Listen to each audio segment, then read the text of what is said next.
नमस्कार, मैं हूँ विकास टेकरे और स्वागत करता हूँ आप सभी का द हिस्ट्री यूट्यूब चैनल में। हम बात कर रहे थे सल्तनत कालीन प्रशासन की और हमने केंद्रीय प्रशासन की बखूबी बात की थी।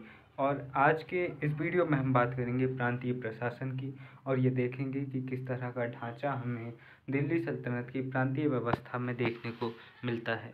अब देखिए, सल्तनत यानी कि साम्राज्य, आज की व्यवस्थाओं के हिसाब से देखें तो सल्तनत यानी कि साम्राज्य और इसका प्रमुख था सुल्तान और उसके अधिकारी। सूबा यानी कि स्टेट, और स्टेट को जो प्रमुख होता था उसे सूबेदार, सरसूबा, मुफ्ती या बली कहते थे। अब सिख सिख जो होता था वह होता था जिला, और सिख के प्रमुख को कहते थे सिकदार। और आज जिस तरह हम तहसील देखते हैं, ब्लॉक वगैरह, तो उस समय पर ब्लॉक को कहते थे परगना, जो कि तहसील या फिर तहसील आज के पर्पस में आप देख सकते हैं। और इसका जो प्रमुख होता था वो होता था आमिल। अब इब्न बतूता यहाँ पर बताता है कि सदी यहाँ पर इस समय पर 10/84 गांवों का समूह, 10 से 84 गांवों का समूह यहाँ पर होता था। सदी नामक एक इकाई की यहाँ पर बात करता है। जैसे आज हम ग्राम समूहों को देखते हैं, जनपद पंचायत को आज हम जिस तरह से देखते हैं, उसी तरह यहाँ पर इब्न बतूता सदी नामक एक इकाई की बात करता है परगना के बाद, और जिसमें 100 से 84 गाँव यहाँ पर शामिल होते थे और इसका प्रमुख होता था चौधरी। और प्रशासन की सबसे छोटी इकाई जो होती थी वह होती थी गांव, और गांव में स्वायत्तता थी। गांव का जो प्रशासन चलता था, हमने देखा था कि किस तरह से इनका लगभग सभी प्रशासनिक व्यवस्थाएं तुर्की परंपरा और ईरानी परंपरा से प्रभावित थी, लेकिन इनकी जो ग्रामीण व्यवस्था थी उस व्यवस्था को इन्होंने जैसे का वैसा बना रहने दिया था, जो भारतीय परंपरा के अकॉर्डिंग चल रही थी।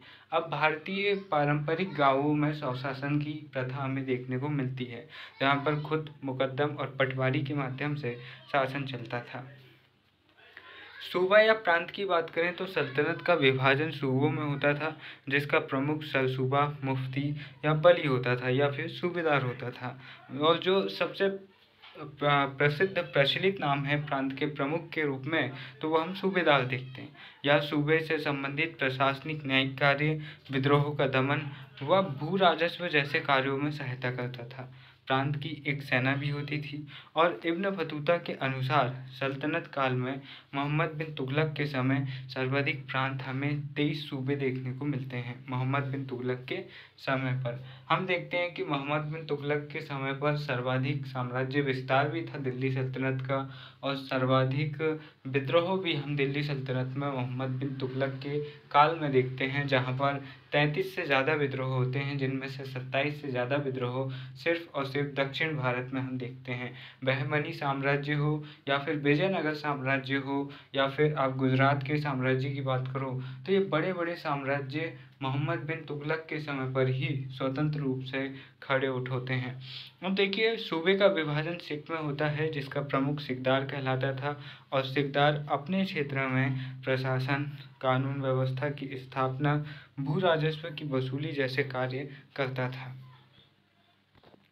सर्वप्रथम हम देखते हैं कि बलबन ने 1279 यानी कि 79 ईस्वी में अमरोहा में सिख राज्य की यहाँ पर जो सिख स्थापित करता है। सिख मतलब कि परगना, यहाँ पर वह जिला जैसी जो इकाई होती है वह स्थापित करता है। और सिख का विभाजन परगनों में होता है, जो कि छोटी इकाई होती है, आज के तहसील जैसी ये होती है, जिसका प्रमुख आमिल होता था। और प्रशासनिक, कानूनी व राजस्व वसूली जैसे कार्य यह आमिल करता था। अब देखिए, अफी अपने वर्णन में फिरोज शाह तुगलक के समय पर 55 परगनों की बात करता है। वहीं प्रशासन की सबसे छोटी इकाई गांव थी। गांव स्वायत्त थे और स्थानीय जमींदार खुद मुकद्दम राज्य के लिए राजस्व वसूली इन क्षेत्रों से करते थे। अब ग्रामीण क्षेत्र में राजकीय कर्मचारियों की संख्या सीमित थी। पटवारी राजकीय कर्मचारी था जो भूमि की पैमाइश और भूमि रिकॉर्ड रखने का कार्य करता था। आज भी आप देखोगे कि गांव क्षेत्र में जो पटवारी है वह यही कार्य पटवारियों का होता है। साथ ही हम सचिव जैसे भी अधिकारी देखते हैं। तो यहाँ पर जैसे आज हम देखते हैं कि बहुत कम प्रशासनिक अधिकारी गाँवों में आपको मिलेंगे, वरना आपको चुनी हुई सरकार के द्वारा ही ज़्यादातर वहाँ पर कार्य होते हैं। और सचिव और पटवारी जैसे अधिकारी उनमें सहयोग करते हैं। उसी तरह यहाँ पर जो प्रशासन था उसमें, गांव का जो प्रशासन था उसमें सुल्तानों की ओर से कम हस्तक्षेप किया जाता था और उन्होंने प्रयास किया कि जो भारतीय परंपरा में स्थानीय स्वशासन की जो कल्पना है उसको ही हम साकार करेंगे और हमें तो बस टैक्स लेने से मतलब है, बाकी हमको कोई वो नहीं है ज़्यादा। अब देखो, कारखाना प्रणाली यहाँ पर वस्तुओं के निर्माण केंद्र। उस समय पर कारखाना ऐसे नहीं होते थे कि आज जैसे हम बड़े बड़े उद्योगों को देखते हैं या बड़ी बड़ी मशीनरी देखते हैं, वैसे कारखाने नहीं थे। अगर होते तो दुनिया में सबसे पहले औद्योगिक क्रांति हमारी यहाँ शुरू हो जाती। पर इन कारखानों का मतलब था कि वस्तुओं के निर्माण के केंद्र। कारखाने का मतलब ही क्या होता है? वस्तुओं के निर्माण का केंद्र।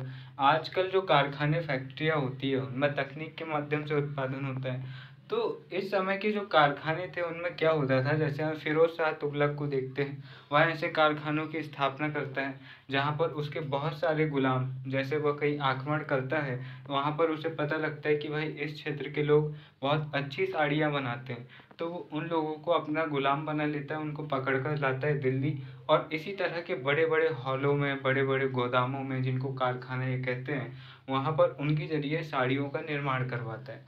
तो यहाँ पर निर्माण केंद्र को कारखाना कहते हैं। भले यहाँ पर तकनीक नहीं है लेकिन यहाँ पर निर्माण हो रहा है एक जगह पर। साथ ही साथ वस्तुओं का संग्रहण गोदाम के रूप में भी ये यहाँ पर करते थे।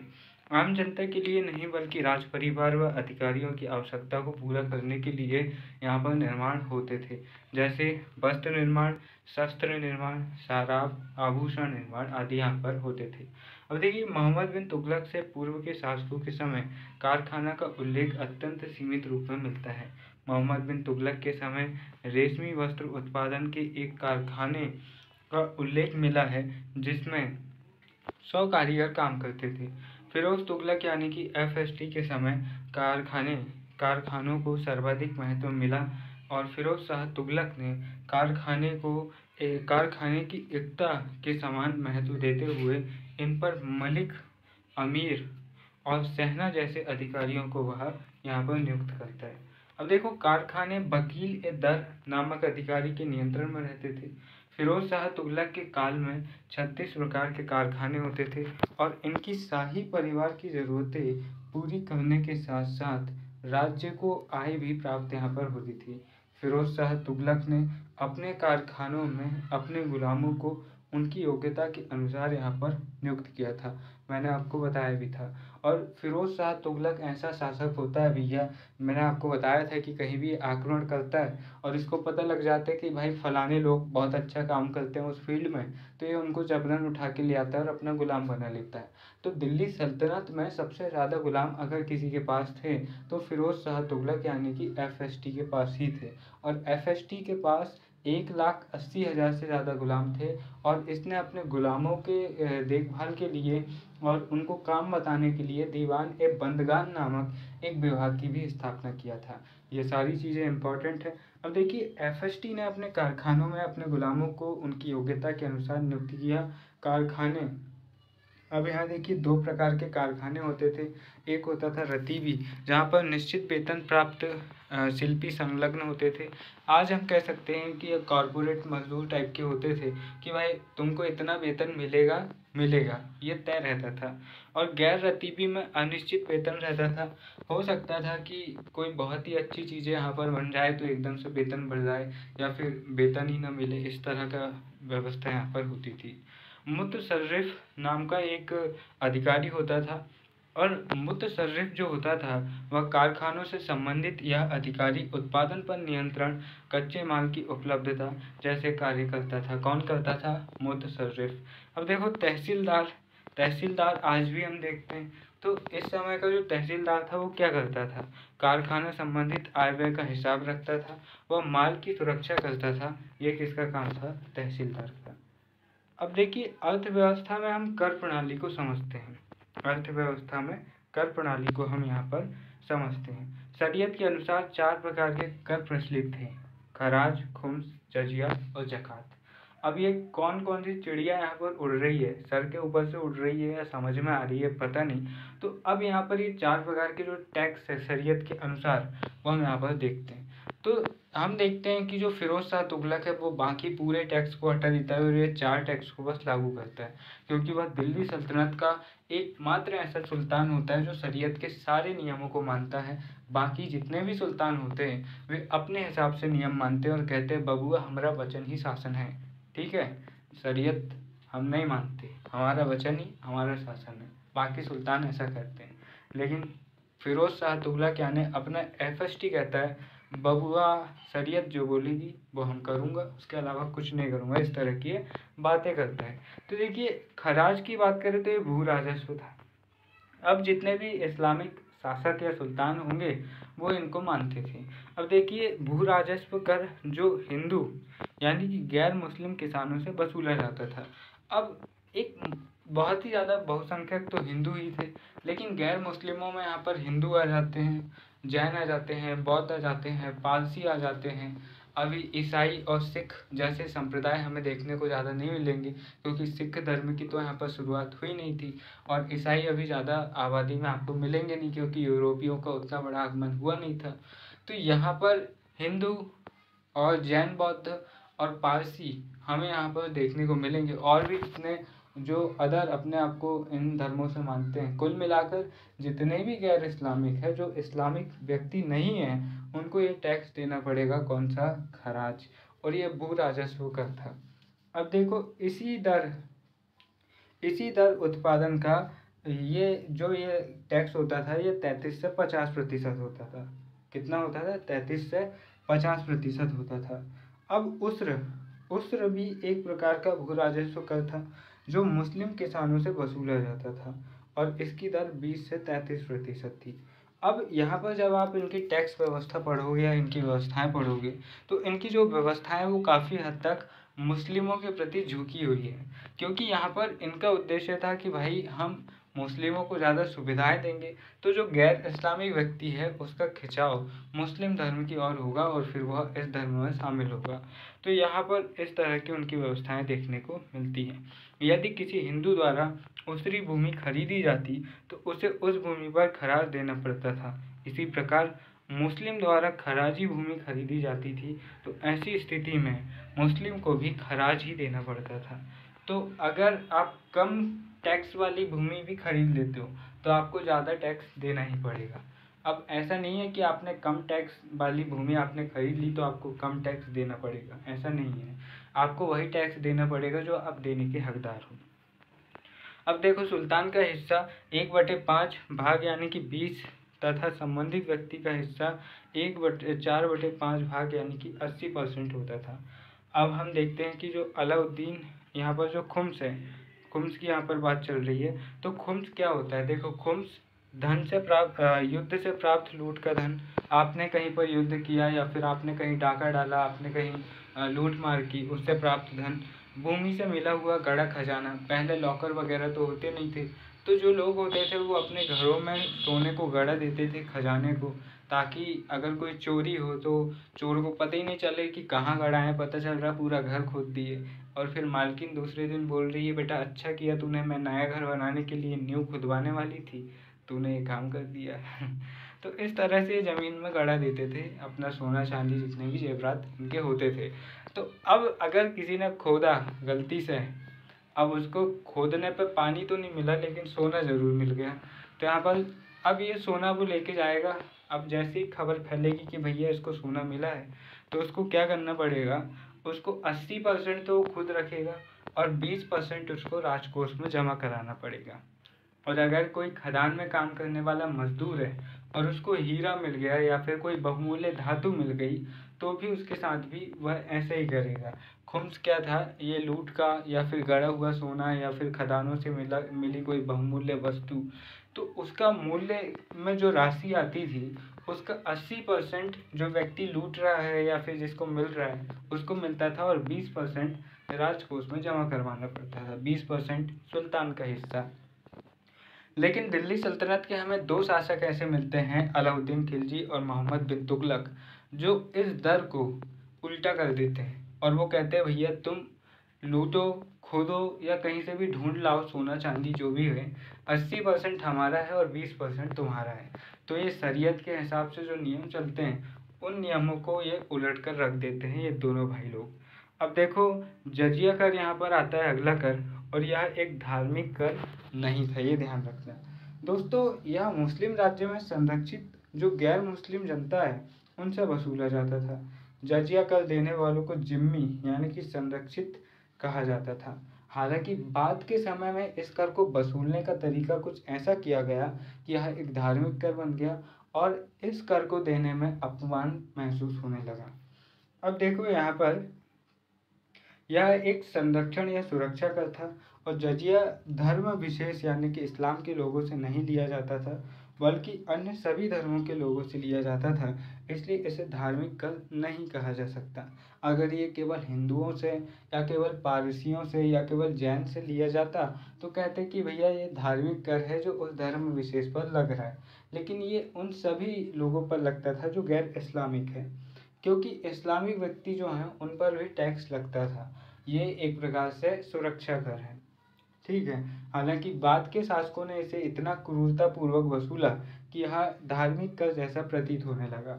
अब देखो, बल्कि ये अन्य सभी धर्म के लोगों से लिया जाता था यह कर, इसलिए इसे धार्मिक कर नहीं कहा जा सकता। जजिया कर गैर मुस्लिमों की आय के आधार पर 3 श्रेणी में बांटा गया था। पहली श्रेणी में जो सोने का सिक्का इस समय पर चलता था, दिरहम सोने की मुद्रा, 48 दिरहम वार्षिक एक श्रेणी। दूसरी श्रेणी में 24 दिरहम वार्षिक। तीसरी श्रेणी में 12 दिरहम वार्षिक। तो ये आर्थिक स्थिति के हिसाब से वसूला जाता था। शरीयत के अनुसार महिलाएं, बच्चे, सन्यासी, बेरोजगार, भिखारी और अपंग गैर मुस्लिमों से जजिया कर नहीं वसूला जाएगा। फिरोज शाह तुगलक के अलावा सल्तनत के शासकों ने ब्राह्मणों से जजिया कर नहीं वसूला। फिरोज शाह तुगलक यहाँ पर एक ऐसा चेवल्ला आदमी होता है जो ब्राह्मणों से भी यहाँ पर टैक्स वसूलता है, वो भी जजिया कर। अब देखो, फिरोज शाह ने जजिया कर को खराज से पृथक रूप से वसूला। सामान्यतः जजिया कर खराज के साथ ही वसूला जाता है, लेकिन पृथक रूप से वसूलने पर यहाँ पर अपमान की भावना थी। और आगे हम चलकर देखते हैं कि बहुत सारे शासक लोगों को अपमानित करने के लिए इस कर की दर को या तो बढ़ा देते हैं या फिर इसे बहुत ही अजीब तरीके से वसूलते हैं। अब देखो, भारत में पहली बार जजिया कर कब वसूला गया था, तो मोहम्मद बिन कासिम हम देखते हैं कि 712 ईस्वी में जब पहली बार अरब आक्रमण होता है और मोहम्मद बिन कासिम यहाँ पर सिंध क्षेत्र में आक्रमण करता है, तो जीते हुए क्षेत्र में पहली बार यह जजिया कर लगाता है और यहाँ वसूली करता है। अब जक़ात या सदका, यह एक धार्मिक कर था और यह मुस्लिम धनवानों की संपत्ति पर 2.5% वार्षिक रूप में वसूला जाता था। अब देखो, जजिया जो कर है वह धार्मिक कर नहीं है। शरीयत के अनुसार अगर हम बात करें तो शासकों ने उसे किस तरह से वसूला वहाँ हमारा उद्देश्य नहीं है। अभी शरीयत के अनुसार 4 कर की अगर हम यहाँ पर बात कर रहे हैं तो हम खराज, खुम्स पढ़ चुके हैं, जजिया हम पढ़ चुके हैं। तो जजिया में हम क्या देख रहे हैं कि जजिया कर संरक्षण कर है। आज हम टैक्स देखते हैं, उसी तरह से एक टैक्स है कि भाई हम आपका संरक्षण कर रहे हैं तो आपको टैक्स देना पड़ेगा। तो उसी तरह यहाँ पर एक ज़कात और सदका नाम का एक टैक्स मिलता है, लेकिन ये संरक्षण कर ना होकर ये एक धार्मिक कर है। तो यहाँ ध्यान रखना, जजिया धार्मिक कर नहीं है बल्कि संरक्षण कर है, और ज़कात धार्मिक कर है। और ज़कात मुस्लिम प्रजा जो मुस्लिम धनवान लोग हैं उनसे वसूला जाता था 2.5 वार्षिक उनकी आय का। अब इससे प्राप्त धार्मिक कार्यों में खर्च की जाती थी जो राशि इससे जो प्राप्त होती थी वह न्यूनतम संपत्ति जिस पर ज़कात लगता था वह निसाब कहलाता था। मतलब जो सबसे छोटी इकाई थी इस टैक्स की उसको निसाब कहते थे। सिकंदर लोदी ने अनाजों पर ज़कात हटा लिया था और अलाउद्दीन खिलजी ने घड़ी कर और चरी कर लगाया था। घड़ी कर बोले तो आज के मकान टैक्स की तरह और चरी कर बोले तो चारागाह और पशुओं पर लगने वाला टैक्स। अब इसके अलावा देखिए, फिरोज शाह तुगलक यानी कि FST हक ए सुर्ब नामक एक सिंचाई कर भी लगाता है। हम देखते हैं कि FST ने 5 से ज़्यादा प्रमुख नहरों का विकास किया था और कुछ इतिहासकार बताते हैं कि 2 प्रमुख नहरें उसने बनवाई थी। और पहली बार हम देखते हैं कि नहरों का विकास सर्वाधिक बड़ी मात्रा में फिरोज शाह तुगलक सल्तनत काल में करता है। अब खिदमती जो पराजित शासकों से कर भी यहाँ पर वसूला जाता था, पराजित शासकों से जो टैक्स वसूला जाता था उसको कहते थे खिदमती। अब कहते हैं ना, खिदमत ज़्यादा मत करो, खिदमत का मतलब होता है कि ज़्यादा मनाने की कोशिश मत करो। तो जो हार जाता है वो जीतने वाले को मनाता है कि भैया हमको हरा तो दिया, अब आगे मत बढ़ना, लूट मार मत करना और हमको मारना मत, इस तरह की वो बात करता है। तो पहले से ही वो खिदमत करने लगता है और कहता है कि भैया ये ले लो वो ले लो, बस हमको बख्श दो। तो इस तरह से ये खिदमती कर पराजित शासकों से वसूला जाता था। चुंगी जो कि व्यापारिक कर होता था, मुस्लिम व्यापारियों पर ये 2.5% लगता था, वही गैर मुस्लिम व्यापारियों पर 5% लगता था। घोड़ों के आयात निर्यात पर 4% टैक्स था। तो कुल मिलाकर गैर मुस्लिमों पर, अब ये मुस्लिमों पर ज़्यादा टैक्स क्यों नहीं लगाते?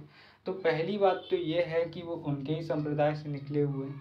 दूसरी बात ये है कि खलीफा से वो मान्यता प्राप्त कर रहे हैं, अमीरों का उनके पास में समर्थन है, और जो उलेमा वर्ग है, जो कि मुस्लिम विद्वानों का वर्ग है, जो धर्म गुरु है, अगर ये मुस्लिमों पर भी हिंदुओं के बराबर टैक्स लगा देंगे तो भड़क जाएंगे कि भाई तुम इनके बराबर हमें हमारे ऊपर टैक्स लगा रहे हो, या इनसे हम हमारे ऊपर ज़्यादा टैक्स लगा रहे हो। इसलिए उनको शांत रखने के लिए भी गैर मुस्लिमों पर ज़्यादा टैक्स लगाते थे। और एक रीज़न ये भी था कि भैया ज़्यादा टैक्स से अगर बचना है तो हमारे धर्म में आ जाओ, अगर मुस्लिम बन गए तो तुमको कम टैक्स देना पड़ेगा, और नहीं बने तो फिर 5% टैक्स देते रहो। तो इस तरह से इनकी जो पद्धतियाँ हैं, चाहे वो प्रशासनिक हो या न्यायिक हो, कहीं ना कहीं हमें धार्मिक रूप से भी इन्फ्लुएंस दिखती है। लेकिन हम ये भी कह सकते हैं कि एक नए धर्म की शुरुआत यहाँ पर हुई है और उसका फैलाव यहाँ पर हो रहा है। तो एक नए धर्म से निकला हुआ व्यक्ति शुरू में काफ़ी ज़्यादा, एक कहावत है, मुझे ध्यान नहीं आ रही है, तो शुरू में अगर आपके अंदर कोई भी प्रभाव होता है तो आप उसको काफ़ी ज़्यादा बढ़ा लेते हैं। तो इसी तरह से एक इस्लामिक राज्य की स्थापना यहाँ पर इन सुल्तानों ने करने की कोशिश की थी। दलालत बाजार के दलालों के एजेंट पर टैक्स लगता था, इसको एफएसटी ने समाप्त कर दिया था। एफएसटी बोले तो फिरोज शाह तुगलक, जो कि मोहम्मद बिन तुगलक का छोटा चचेरा भाई था। और टकसालों पर भी यहाँ पर कर लगता था।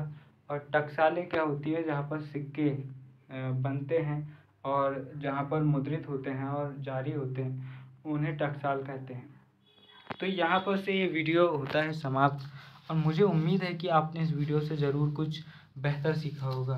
वीडियो के आखिर में बस इतना ही कहना चाहूँगा, कनाडाई फिल्म निर्माता जिन्होंने अवतार जैसी फिल्म बनाई है, जेम्स कैमरून, वो कहते हैं कि अगर आप अपने लक्ष्य बहुत ऊंचे रखते हैं तब फेल होने पर भी बाकी लोगों से आप ऊपर ही रहते हैं।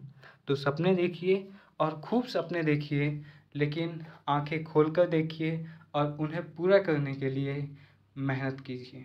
फिर मिलेंगे अपन अपने किसी और वीडियो में, तब तक के लिए नमस्कार, राम राम, आदाब।